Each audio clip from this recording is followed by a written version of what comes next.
E aí galera, tudo tranquilo? O vídeo dessa semana é respondendo a mais uma pergunta de um seguidor, que é o David ou Davi, você me corrige aí se eu tiver falado o seu nome errado. Mas eu achei muito interessante, ele deixou um comentário lá no vídeo de gasolina aditivada e comum, perguntando se existe alguma relação entre o consumo de combustível e a geração de potência do motor.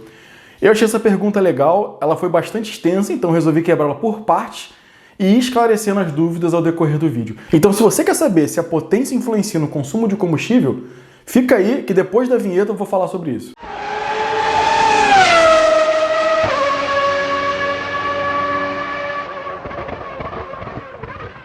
Bom galera, estamos de volta e sem mais delongas, sem chororô, eu já vou falar para vocês.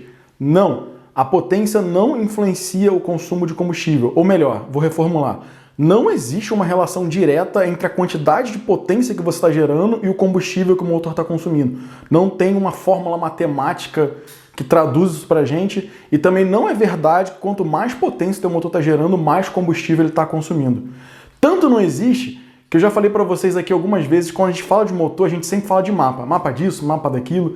E existe um mapa exatamente designado para determinar consumo de combustível, que é o mapa, a gente chama de mapa de consumo específico. Como é que você levanta esse mapa de consumo específico? Como é que é esse experimento? Você coloca o seu carro ou o seu motor no dinamômetro e para cada rotação, para cada torque que ele está gerando, você fica aquisitando o quanto que ele está consumindo de combustível em massa, em gramas ou em quilos, dependendo lá de como for a sua unidade. Mas enfim, você vai colocando rotações e resistências de dinamômetro diferentes para você ter torques resistentes diferentes. A entrada de acelerador também vai variando e no final das contas você tem um mapa multidimensional que vai te dar o consumo de combustível aproximado do seu motor para cada rotação, para cada posição de pedal, para cada carga de dinamômetro, e vai ser uma coisa complexa assim como eu estou explicando. Talvez isso tenha ficado muito abstrato de se entender, principalmente quando a gente fala de coisas multidimensionais. Eu resolvi fazer o seguinte então, eu peguei uma foto de uma curva de torque com essas superfícies de consumo específico. Eu vou mostrar para vocês que não é verdade que quanto maior a potência, maior o consumo. Mais do que isso, eu vou mostrar que não existe essa relação entre uma coisa e outra. Saca só. Então, galera, a gente está vendo aqui agora um mapa de consumo específico de combustível. O que isso quer dizer para a gente? Vocês estão vendo essas curvas coloridas? Em cada curva colorida dessa, a gente tem um consumo específico de combustível. Aqui desse lado, a gente tem grama por quilowatt-hora, que é a unidade do sistema internacional, e aqui do outro lado a gente tem as mesmas medidas em libra por HP-hora, que é o sistema de medida americano. Vamos com grama, que a gente entende mais de grama do que de libra. Aqui nessa vermelha, a gente tem a curva de torque máximo do carro, que a gente vê em, de novo, libra por pé.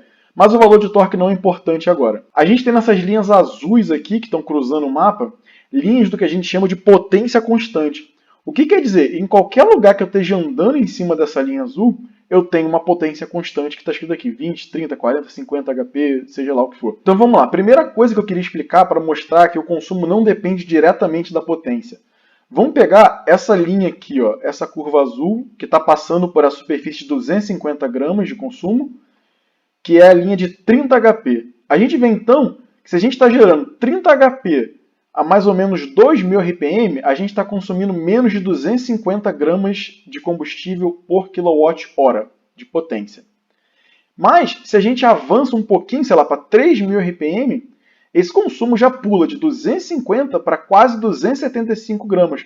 Ou seja, na mesma potência, porém em rotações diferentes, o carro tem consumos diferentes. Então, já está aí o primeiro indício de que o consumo não depende diretamente da potência que seu motor está gerando. Vou mostrar outra coisa interessante agora. Vamos pegar essa linha aqui de 50 HP. Eu vou subir nessa linha azul aqui até eu chegar aqui, nesse ponto. Mais ou menos 3.000, um pouquinho menos de 3.000 RPM. A 3.000 RPM, com o meu motor gerando 50 HP, eu estou nessa linha de consumo mínimo, que está por volta de 250 gramas por quilowatt-hora. Se eu descer na potência, vamos pegar aqui 30 HP, 30 HP, 2.500 RPM. A 30 HP e 2.500 RPM, eu estou já na curva de 275. Ou seja, eu estou gerando 20 HP a menos e estou consumindo 25 gramas de combustível por quilowatt-hora a mais. Outra coisa curiosa, olha só. Se eu falar para vocês que eu estou gerando 20 HP aqui a mais ou menos 2.000 rotações por minuto, o meu consumo de combustível vai ser algo entre 275 e 300 gramas por quilowatt-hora. Se eu pular lá para cima para a curva de 100 HP, eu vou estar nessa mesma área aqui, ó, numa rotação mais alta, claro, mas eu vou estar nessa mesma área de consumo entre 275 e 300 gramas por quilowatt-hora. Então, é o que eu falei para vocês, o consumo de combustível não tem uma relação direta com o tanto de potência que o motor está gerando. Para isso, a gente tem esse mapa aqui. Cada motor tem uma resistência para cada torque, para cada rotação. Tem tantas variáveis que a gente poderia ficar o dia inteiro aqui discutindo coisas que influenciam no consumo de combustível do motor. Agora que você já conhece um pouquinho sobre as curvas de consumo específico de um motor, eu vou partir para comentar os dois exemplos que o David deu, ou David, lá no comentário dele. Primeiro exemplo, um carro em 3.000 giros vai consumir o mesmo em primeira ou em quinta marcha, mesmo que esteja andando a 23,2 km por hora e outro em 97,24 km por hora, exemplos do meu carro, porque a potência gerada pelo motor será a mesma nos dois casos. A relação de marcha e o diferencial que farão a relação entre RPM e velocidade mudar de uma para outra. Então vamos lá, no primeiro exemplo é o seguinte, as condições que você me deu. O mesmo carro, o mesmo motor, tudo igual a 3.000 RPM constante. Você está em primeira marcha a 3.000 RPM a 20 e poucos km por hora e você está em quinta marcha nos mesmos 3.000 RPM a 100 km por hora. Na teoria, o consumo seria igual, certo? Certo, na teoria seria igual. Por quê? A caixa de marcha não varia a potência do seu motor. O mesmo tanto que ela multiplica o torque, ela desmultiplica a velocidade, divide, né? Então, a grandeza que de um lado sobe, do outro lado desce. Então, no final das contas, você tem a sua potência igual em qualquer marcha. Não importa se você está em primeira ou em quinta marcha, a potência gerada pelo motor vai ser a mesma. E isso faz todo sentido, não tem por que uma caixa de marcha criar potência do nada. O que acontece é o seguinte, a gente tem que parar de olhar para a teoria e olhar para a prática. O que acontece na prática? Em primeira marcha, seu motor tem muito mais torque do que em quinta. Então, na teoria, se você está andando a 3.000 RPM constante, eles deveriam consumir a mesma coisa. Só que o carro é um sistema muito mais complexo que isso. Você tem fatores externos que impactam no consumo de combustível muito mais do que a potência. Por exemplo, faz diferença se você está subindo uma ladeira em primeira ou em quinta marcha, faz diferença se você está descendo. Até o fato de você estar em quinta marcha implica que você vai estar numa velocidade maior e a resistência aerodinâmica vai ser maior, o drag. Ou seja, só por esse fato de você estar andando em linha reta em quinta marcha em primeira, você já vai estar consumindo mais em quinta marcha porque você tem uma resistência maior do meio externo. Fora o fato de você ter menos torque. Então, para você estar em 3.000 RPM em quinta marcha, você vai ter que estar pisando mais do que você estaria em 3.000 RPM em primeira. Então, resumindo aqui o seu exemplo, na teoria sim, o carro tem que consumir a mesma coisa em qualquer marcha, só que na prática isso não acontece, porque você tem subidas, você tem resistência aerodinâmica, você tem uma série de fatores externos que vão impactar no seu consumo. Bom, então vamos lá. Pergunta principal foi respondida, primeiro exemplo respondido, vamos para o segundo exemplo agora. Segundo exemplo, dois carros idênticos, com o mesmo peso, um com motor 1.0 e outro com motor 2.0, ambos aspirados.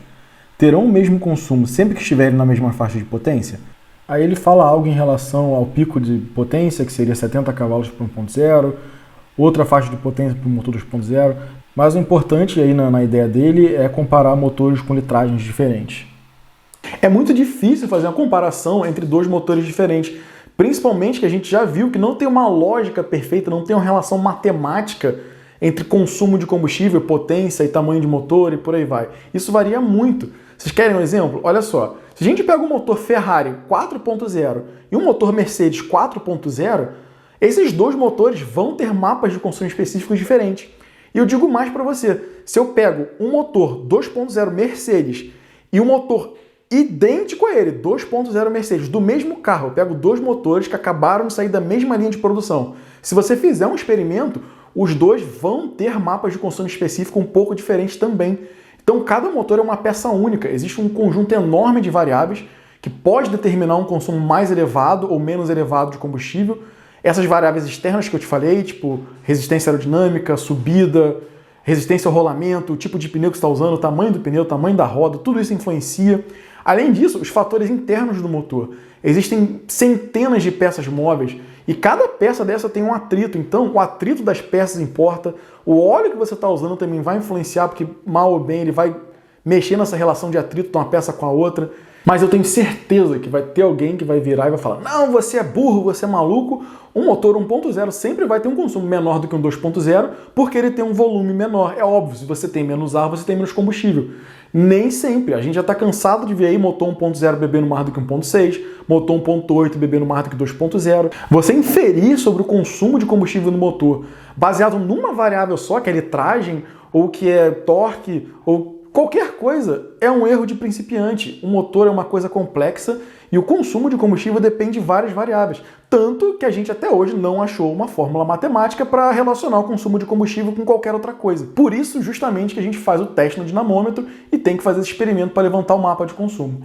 Beleza, galera? Eu espero ter explicado aí essa confusão toda sobre consumo de combustível. Se vocês tiverem mais perguntas legais assim, igual a do David ou do Davi, deixem nos comentários que eu faço um vídeo assim que eu puder. Um abraço e até semana que vem.